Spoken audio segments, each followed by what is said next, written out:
आसमान में बादलों की लुका छिपी शुरू हो चुकी थी। शाम ढलते ढलते सूरज की लालिमा कहीं खो गई और उसकी जगह गहरे स्लेटी बादलों ने ले ली।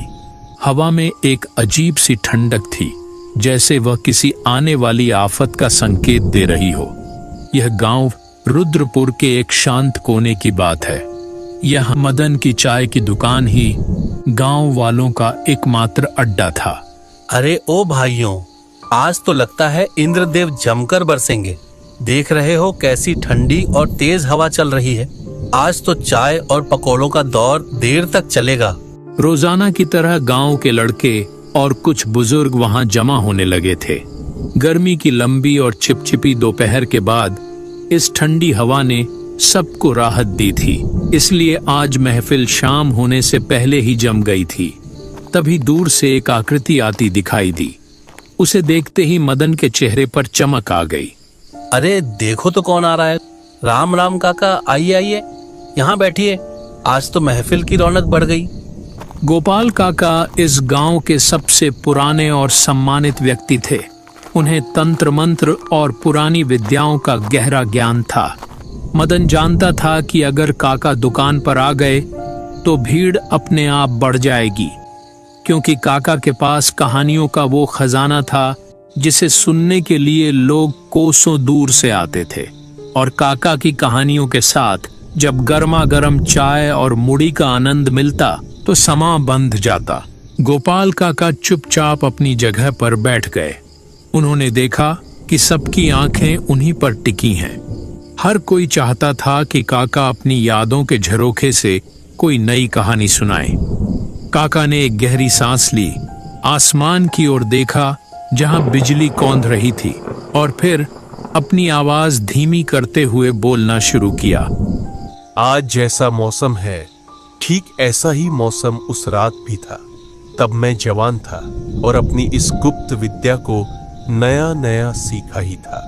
वह मेरी पहली परीक्षा थी, जब मेरा सामना रूहों की एक ऐसी फौज से हुआ था जिसने मेरी रूह कंपा दी थी। काका की बात सुनते ही पूरी दुकान में सन्नाटा छा गया। हवा की सरसराहट भी अब डरावनी लगने लगी थी।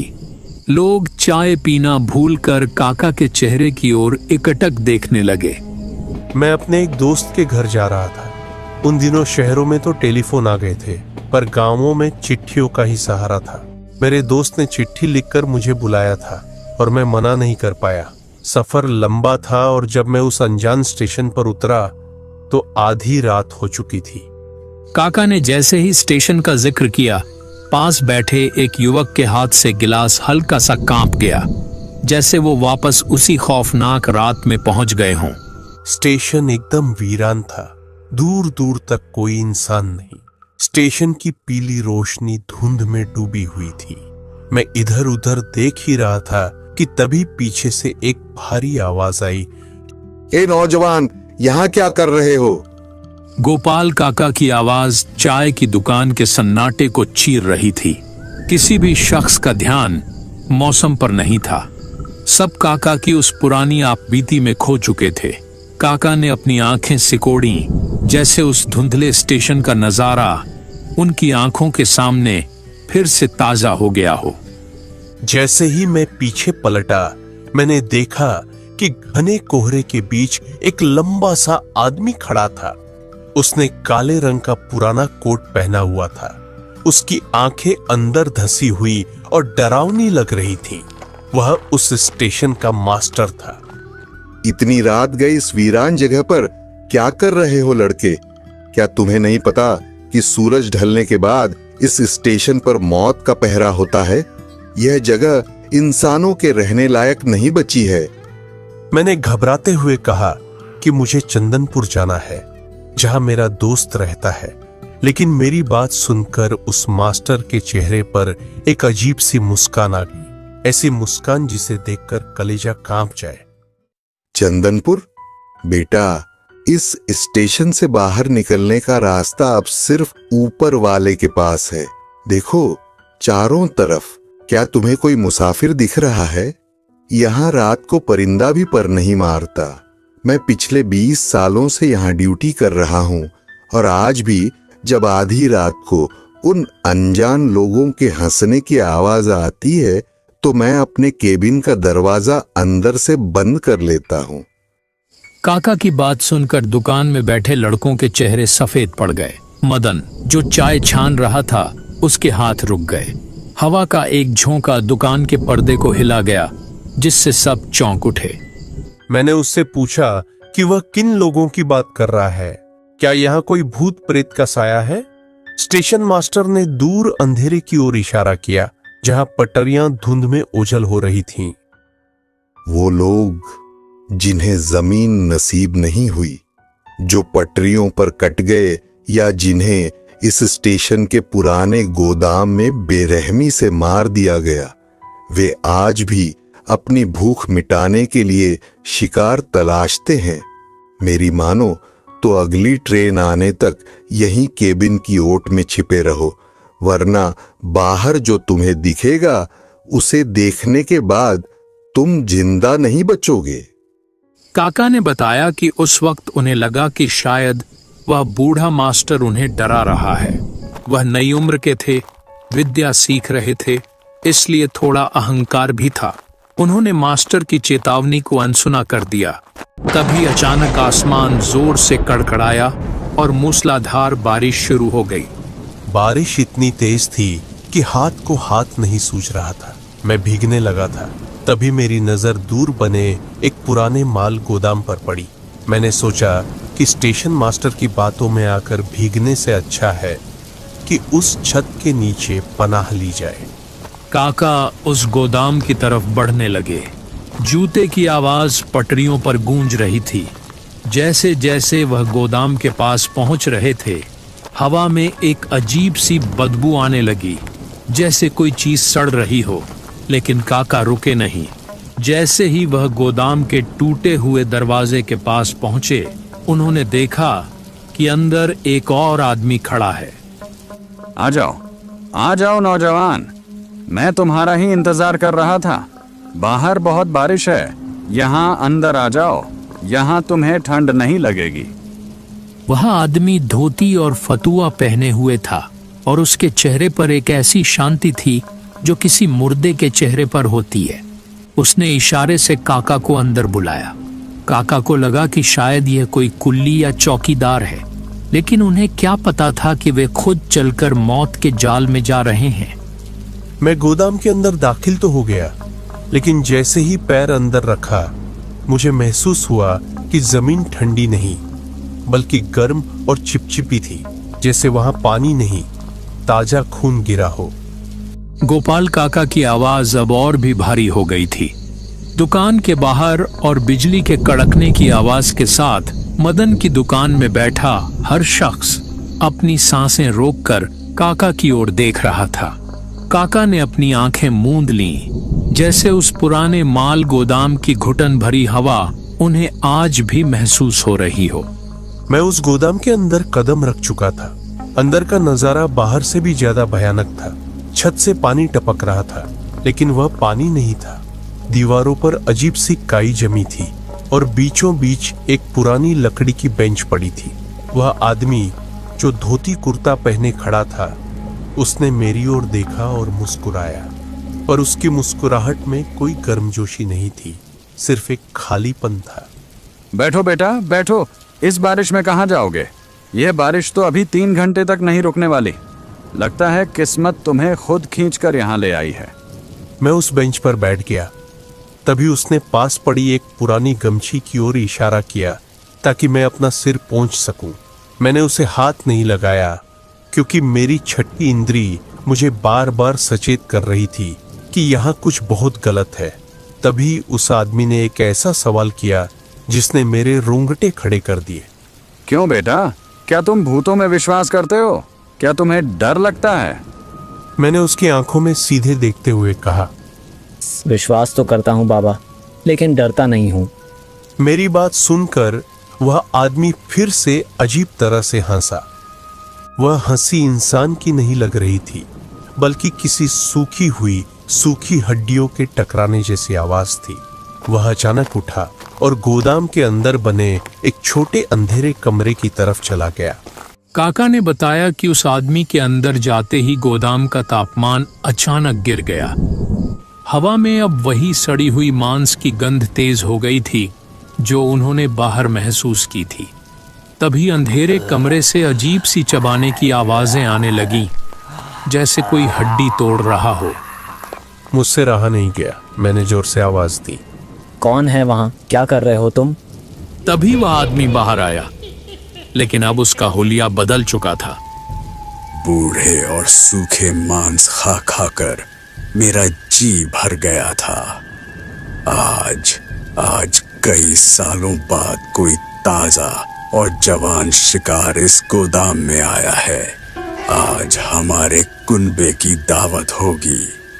आज हम जलसा करेंगे। काका समझ गए थे कि यह कोई मामूली रूह नहीं, बल्कि एक ब्रह्मदैत्य या नरभक्षी प्रेत है जो सालों से इस वीरान गोदाम में शिकार का इंतजार कर रहा था। मैं अपनी जगह से उठा। वह मेरी तरफ बढ़ने लगा। उसकी चाल इंसानों जैसी नहीं थी, वह हवा में तैरता हुआ सा लग रहा था। मैंने चिल्लाकर कहा, दूर रहो। अगर तुमने एक कदम भी आगे बढ़ाया तो आज तुम्हारी ये झूठी दुनिया राख हो जाएगी। पर वह रुका नहीं। उसने अपने हाथ फैलाए और उसकी उंगलियों से काली धुंध निकलने लगी। तेरी विद्या और तेरा साहस आज यहीं दफन हो जाएगा। देख देख तेरे चारों तरफ कौन है। तभी गोदाम की फटी हुई जमीन से एक एक करके इंसानी कंकाल बाहर निकलने लगे। उन सबके कंकालों पर वही काली धुंध लिपटी हुई थी। वे सब काका को घेरने लगे। काका अकेले थे और उनके सामने पूरी प्रेत सेना खड़ी थी। पर काका ने हार नहीं मानी। उन्होंने अपने जेब से वो चीज निकाली जिसके लिए उन्होंने सालों तक साधना की थी। रुद्रपुर गांव की उस छोटी सी दुकान पर अब सन्नाटा इतना गहरा था कि गोपाल काका का चेहरा पसीने से तर था, मानो वो सचमुच उस मौत के गोदाम में दोबारा पहुंच गए हों। उन्होंने अपनी मुट्ठियां भींच लीं और कहानी को आगे बढ़ाया। वो घेरा छोटा होता जा रहा था। मुझे समझ आ गया था कि मैंने यहाँ आकर कितनी बड़ी गलती की है। डर तो लग रहा था, पर मेरे गुरु की दी हुई शिक्षा ने मुझे टूटने नहीं दिया। पकड़ लो इसे, इसकी गर्दन मरोड़ दो।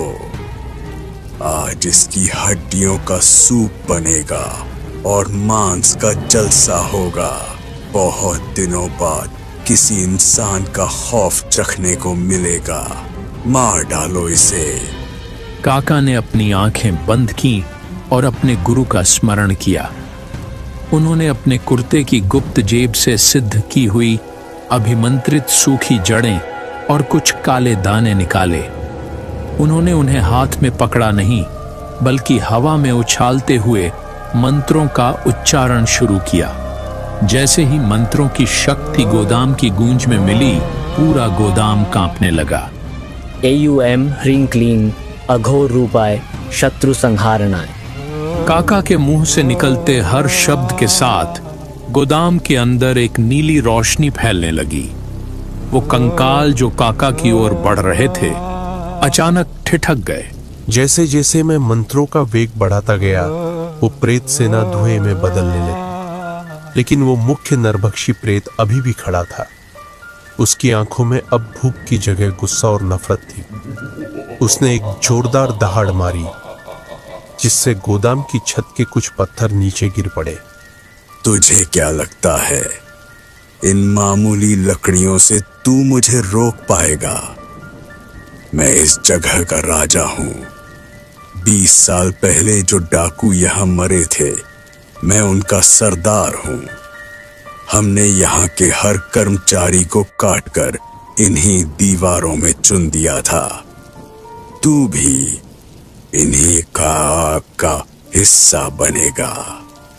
वह प्रेत अचानक हवा में उछला और काका की गर्दन की ओर अपने नुकीले नाखून बढ़ाए। काका ने तुरंत अपनी विद्या का सबसे घातक अस्त्र अग्नि बाण मंत्र पढ़ा। उन्होंने हवा में एक घेरा बनाया जो आग की एक दीवार में बदल गया। प्रेत जैसे ही उस दीवार से टकराया, उसके शरीर से काले रंग का खून टपकने लगा और वह तड़प उठा। गोपाल काका की कहानी अपने आखिरी पड़ाव पर थी। अब धीमी होकर रिमझिम फुहारों में बदल चुकी थी। बिजली का कड़कना बंद हो गया था, लेकिन गांव वालों के दिलों की धड़कनें अभी भी तेज थीं। काका ने एक लंबी और गहरी सांस ली, जैसे उस रात का आखिरी बोझ अपने सीने से उतार रहे हों।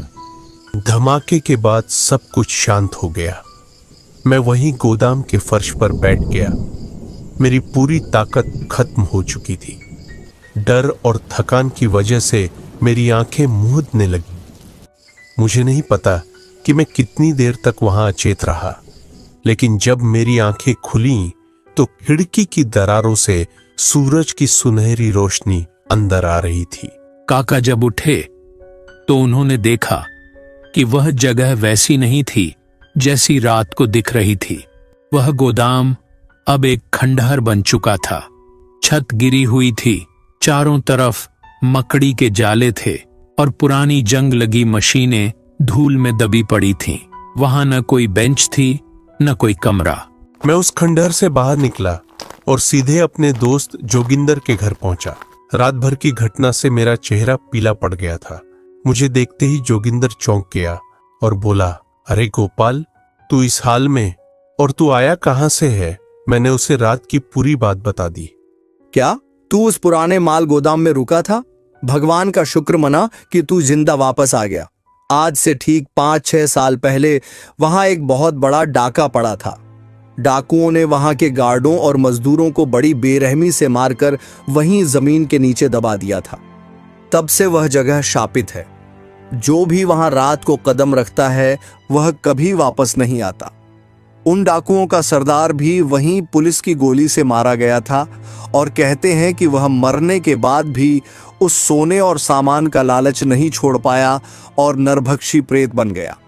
काका को अब समझ आया कि रात को जो मास्टर उन्हें मिला था और जो आदमी उन्हें गोदाम के अंदर ले गया था, वो सब उस प्रेत का बिछाया हुआ माया जाल था। वह जगह इंसानों को भ्रमित करके अपनी ओर खींचती थी ताकि उनकी रूहों को गुलाम बनाया जा सके। अगर उस रात मेरे पास गुरु की दी हुई वो विद्या न होती तो आज मेरा नाम भी उन गुमनाम लोगों की लिस्ट में होता जो उस स्टेशन से गायब हो गए।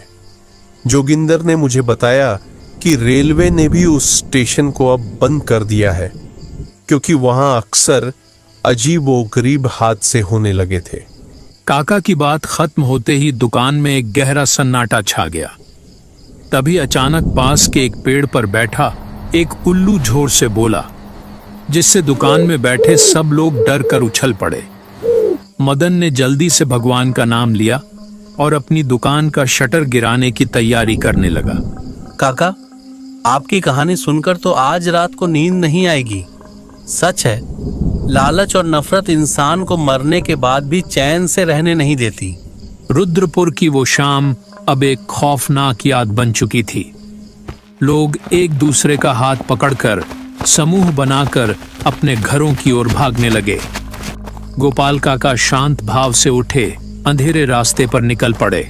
आसमान साफ हो चुका था, लेकिन उस वीरान स्टेशन और खौफनाक गोदाम की कहानी आज भी उस गांव की हवाओं में जिंदा है।